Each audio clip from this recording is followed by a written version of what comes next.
Guys, this is a legend and welcome back to my YouTube channel. So for today's video, gaano nga ba kamahal mamuhay dito sa Hong Kong or compare sa ibang mga country. So dito sa Hong Kong is hindi mura lahat ng bilihin. Yung tinapay nga namin dito na isang peraso na parang pandesal lang sa Pilipinas kaliit is ang na dito nasa 5 Hong Kong dollars sa pera natin is nasa na siya, 35 pesos. Ayan. So, ganun kamahal dito. And yung alam mo yung sa iba, pa yan, yung mga putyo-putyo na bakery, kapag nasa medyo mahal-mahal na bakery, tag 10 yung nila, yung pagkain nila. And i-convert natin sa pera natin 70. Yung 70 sa Pilipinas na tinapay, isang bag na yon, and ang dami na nun. Ganun yung binibili ko sa mama ko kapag pumunta akong palengke. Ayan. So, ang mahal talaga dito, ngayon lumabas ako yung na ngayon, 27. So, wala na akong pera talaga. Yung natira sa wallet ko is nasa nasa 10 Hong Kong dollar. And kailangan kong bumili ng load kasi ginagamit ko pantawag sa mama ko sa Pinas is load talaga na regular load. Kasi hindi sila matawagan ng messenger, walang signal dun masyado. Kaya mahirapan ako. And ngayon na pinapagawa yung bahay, gusto kong, ang dami kong gustong ibilin ba? Hindi kasi maasahan. So, wala. Nauubos yung ko. So, hindi nga kami lumabas. Dapat pupunta kami ngayon sa falls. Hindi ako nakalabas. And okay din na hindi ako lumabas kasi first day ng regla ko ngayon. And grabe talaga. Sobrang sakit. Yung amo ko nga, umalis na lang sila. Nandito pa ako sa kwarto. Lumabas lang ako alas 8. Nag-init ako ng tubig. And then, bumalik na ako dito sa kwarto. And then, yun na. Nagsimula na yung tiyan kong sumakit. And hanggang alas 2, mag-aalas 3, andito lang ako. Buti nga kamo kahapon. Hindi kami kumain dun sa bahay ng matanda. Nakapagsaing ako kagabi and sinama ko na ng saing yung pagkain ko ngayong tanghali. So naglagay ako ng may mga tuyo silang maliliit dito yung amo ko, pinirito ko, and may itlog ako na may sardinas. So niluto ko na lahat kagabi kasi umalis sila, hindi sila kumain dito sa bahay. So ako lang mag-isa, nagluto-luto ako. So, meron akong baon dito ng tanghalian sa kwarto. Hindi ako lumabas, kumain ako dito. And pagkatapos, gusto ko na sanang lumabas. Nakabihis na akong ganito, naka-short, tas ganito. Ayos na, aalis na sana ako. Biglang sumakit ngayon yung puson ko. Umakit ako sa kwarto sa taas. Natulog ako ng 3 oras. So, nagising ako alas 3. Doon ako lumabas. And then, 1 hour lang ako sa labas. Nag-withdraw ako ng pera sa bangko nila dito ng Chinese. Hindi ko lang alam kung magkano yung charge kabayan yung yung ATM ko, hindi ko alam. Basta nag-withdraw lang ako ng 300 Hong Kong dollar and bumili ako ng load na 100. And then, bumili ako ngayon ng mga pagkain ko, tinapay, palaman, gulay, prutas. Favorite ko yung mangga nila dito na maliit. Ito, yung ganto. Ang tamis kaya. Maliit lang siya, pero sobrang tamis. Ito yung gusto kong mangga. So, bumili ako. And, yun yung mangga na to, parang ilang peraso, 25. And saging, bumibili ako ng saging kasi yun yung importante. Itlog, and then gulay, broccoli. And then, etong biscuit na to, favorite ko to, yung Edo. Ayan. So, buy one, take one siya. 19 Hong Kong dollar, dalawa na. So, yung isa is dilagay ko dito sa kwarto in case magutom ako sa gabi. Kulang yung, yung hapunan ko. Minsan may ganun or bored ako. And yung isa is nandun sa kusina para pagka bored din ako, kakain ako doon. So, partida, kumain ako dito ng tanghalian. Ngayon, yung hapunan na lang yung binili ko sa labas. And yung binili ko is yung sa Jollibee na 1-piece chicken. Ayan, 1-piece chicken and rice, tapos may soft drinks. Ayan. So, 27 Hong Kong dollar. And yung short ko pala dito na pang loob ng bahay kasi nag-short ako dito sa kwarto kasi mainit. Isa lang. So, bumili ako ngayon sa labas na ito. Ayan. 10 Hong Kong dollar. Ayan. So, para palitan ko lang, nagiging Chinese na ako ngayon, hindi na katulad sa Pinas na every day pag uwi ko, yung damit ko pambahay is iba-iba. So, every 1 week, isang malaking palanggana yung labahan ko, uniform ko sa trabaho, and then yung pambahay. Dito sa Hong Kong is iba na yung buhay ko dito. Yung damit ko na ganto, 4 na araw bago palitan. Yung ito, tsaka spaghetti, suot ko sa gabi. Ito, 4 na araw bago ko uli labhan. Palit naman yung isa ko na set na ganito din. So, ganun na yung ko, na nagagaya ko na yung sa Hong Kong. So, ang mahal mabuhay dito sa Hong Kong kasi halos lahat. Yung natira sa pera ko ngayon is nasa 30 Hong Kong dollar na lang. 300 yung dala kong pera. So, wala talaga. Mahal siya dito. Kaya, swerte yung iba na nakakapahinga lang sila pag day off. Mahal dito gumala kasi yung pamasahe is mahal talaga. Lalo pag galing ka ng isang, yung, alam mo yung tatawid ka pa, dadaan ka pa ng, ano ba yun, yung sa ilalim, kasi nga dagat, tapos tatawirin mo papuntang sentral, automatic, ano yun, 12 Hong Kong dollar, mag 13 yung charge, sa papunta pa lang doon. Kaya, mas gusto kong sa bahay lang dito, mas nakakatipid ako, bibili lang ako sa labas ng pagkain, tas yung mga kailangan ko sa bahay, kasi mahal talaga. Kaya yung iba sa park lang talaga sila nakatambay, nagbabaon sila. Swerte yung mga nakakapagluto kasi nakakasave sila. Alam mo yung iba, 200 Hong Kong dollar lang yung budget nila. Kasi meron ditong load na 70 Hong Kong dollar, 2 months na.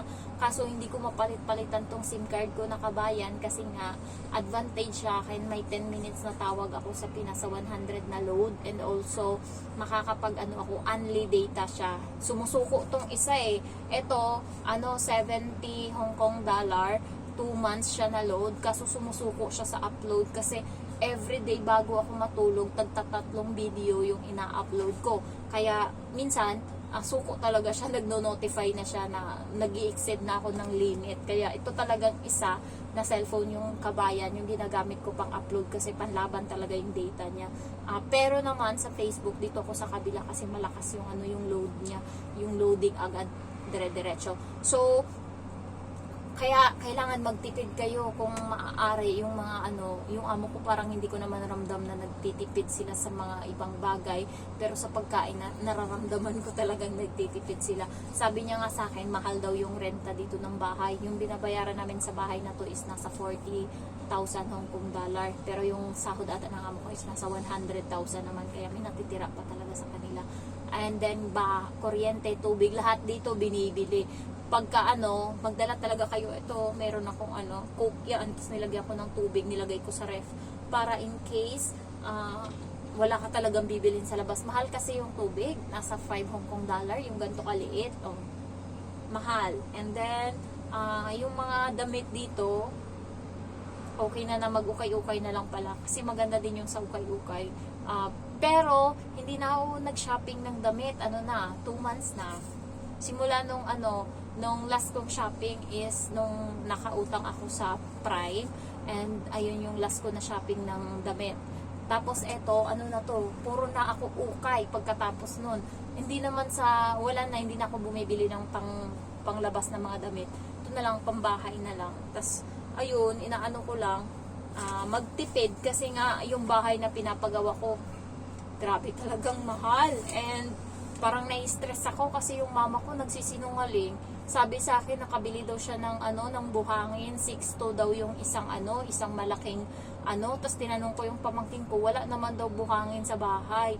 And sabi niya, bumili siya ng hollow blocks na 600 pieces. Tinanong ko yung bata, kasi katawagan ko kahapon, wala daw hollow blocks doon. Yung parang nai-stress ako kasi yun, ano na nangyari. Tapos sinabihan niya ako na merong 9,000 pa daw na natira sa kanya. Nasa 30 kasi yun, maliban sa 100,000, nasa 30. So binili niya ng ganito, binili niya ng ganyan. So ang natira daw 19. Pero bakit walang nakita, walang buhangin, masisi ko talaga siya nito. Bahala siyang hindi makatira sa bahay kung hindi yan malagyan ng parang ganito yung taas, kasi second floor, kahit yung first floor lang yung magawa. Ay nako, hindi niya alam yung hirap dito. Naawa nga sa akin yung kapatid kong babae.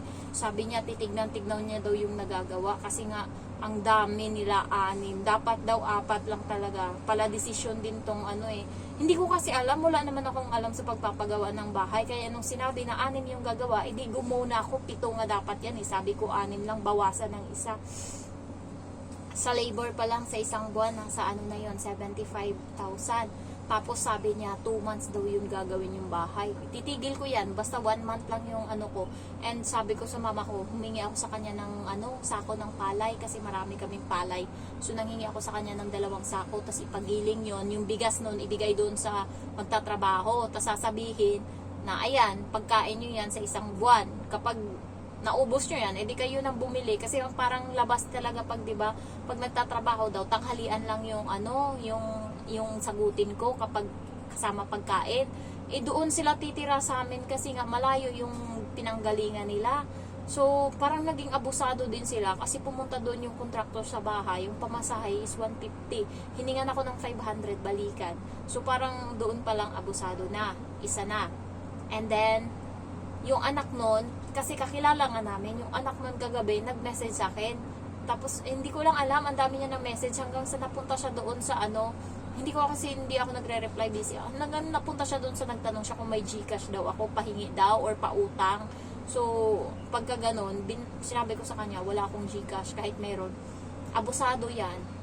Hindi ko naman sila kilala na parang maliit pa sila nung nakilala ko. And nag-iba-iba na kami ng landa. So, parang ngayon, manghihiram ka. So, ang mahal talaga ng buhay. Kaya kailangan kong magtipid. Kaya minsan, pag sinasabihan ako ng kaibigan ko, gagala kami sa ganito, gagala kami sa kanya. Ganyan, kahit gustong-gusto kong gumala. Kasi nga, gustong-gusto ko talaga. Hindi ko nare-reject ko sila minsan. Nakakapunta lang ako kapag yun nga, may pupunta kami sa beach and then magbabaon kaming pagkain. Ako, nung nakaraan, nagsaing ako kasi may tira pa ako na 1 kilo and then bumili ako ng ampalaya, 10 yun, o diba? And then kamate, so makakatipid, so 15 lang and then kasama yung bigas, so makakatipid and nakakain na kami ng marami.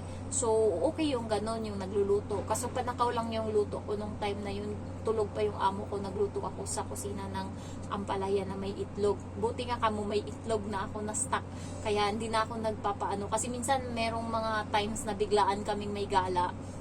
Kahit pamasahe lang yung bit-bit mo, basta meron kang mapupulot dyan sa kusina. So, mahal talaga dito. Kaya yung mga first time, ano-ano talaga, mga shampoo dito ang mahal, lalo pag galing Pilipinas na mga paninda. Kaya yung piliin nyo is dito na lang talaga sa Hong Kong ng mga paninda. Kasi pag galing pang Pinas, mahal pa. Maalala nyo yung tinapay, yung malalaking tinapay na tig 5 or 10 yan sa Pilipinas. Pagdating dito, 20 na yan. Sa pera natin is nasa 140 pesos. And then, susunod na araw, inamag na siya. Kasi nga, nasira na. Kaya, ano-ano kayo yung mga tinapay, huwag kayong bumili sa Pinas yung nasa Central. Kasi, ilang araw lang, masisira na yan siya. Minsan, pinapalitan na lang yan nila ng expiration date. So, hindi na din ako pumupunta parati ng Central. Nung bago ako dito, parang, gusto ko sa Central kasi maraming Pilipina doon. May makikita ako, makakapag-hi ako, kahit makakapag-usap ako ng mga Pilipina. And makikita ko yung mga pagkain Pilipino, makakakain ako. Pero ngayon, ang mahal pala ng Central mula dito sa Sham Shui Po, 13 Hong Kong dollar, papunta, pabalik pa. So, wala na. Halos parati na ako nandun sa Ferris wheel, parati na akong nandun sa may seaside. So, halos na ko na yan, na-explore ko na yung Central dyan. So, ngayon, parang na ano-ano na din ako. Basta hindi lang kami gagala sa mga beach or hiking, nananahimik na ako. Hindi ako sumasama. Minsan, nyo din yung mga gala nyo kasi mahal. So, sabi nga ng kaibigan ko dati, 6 months lang magsasawa ka na sa gala. Pero nakaabot na ako ng magwa 1 year na ako, hindi pa din ako sawa. Pero lang talaga, magtipid lang. Lalo ngayon na, magpapagawa na ako ng bahay. Kailangan na ng seryoso. So, ayun lang guys. Thank you for watching and I love you all. Bye-bye.